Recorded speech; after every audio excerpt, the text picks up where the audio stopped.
তার মায়া ও এক কঠিন বিসর্জন। ভালোবাসা মানে কি শুধুই কারো হাত ধরে সারা জীবন কাটিয়ে দেওয়া, নাকি প্রিয় মানুষের সুখের জন্য নিজের পুরো পৃথিবীকে অন্ধকারে বিলীন করে দেওয়া?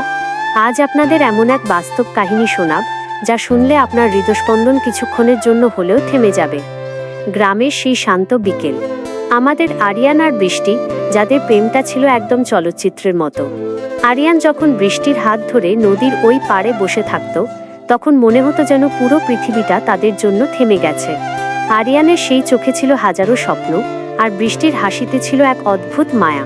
তাদের এই পাগলামি আর রোমাঞ্চের সাক্ষী ছিল এক ঝাঁক বন্ধু।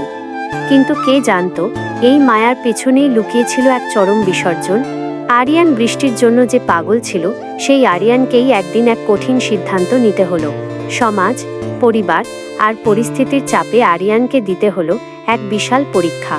সেই রোম্যান্টিক মুহূর্তগুলো এক নিমেষে বিষাদে পরিণত হলো, যখন আরিয়ান বৃষ্টির থেকে চিরতরে বিদায় নেওয়ার সিদ্ধান্ত নিল। কেন? কিসের জন্য এই ত্যাগ? আরিয়ান কি আসলেই বৃষ্টির থেকে দূরে সরে যেতে পেরেছিল, নাকি এই বিসর্জনের আড়ালে লুকিয়েছিল অন্য কোনো মাস্টার প্ল্যান?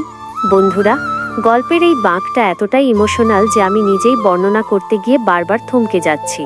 আরিয়ানের এই ত্যাগের শেষটা কি হয়েছিল, আর বৃষ্টির জীবনে এরপর কি ঘটল, তা জানতে হলে আপনাদের অপেক্ষা করতে হবে পরবর্তী পার্টের জন্য। বিশ্বাসের সাথে বলছি, পরের ভিডিওটি দেখার জন্য আপনারা কেউ চোখের পানি ধরে রাখতে পারবেন না। তাই পরবর্তী রোমহর্ষক ও হৃদয়স্পর্শী পর্বটি সবার আগে দেখতে এখনই আমাদের চ্যানেলটি সাবস্ক্রাইব করে রাখুন। পরবর্তী ভিডিওর জন্য সবাই অধীর আগ্রহে অপেক্ষা করুন। আল্লাহ হাফেজ।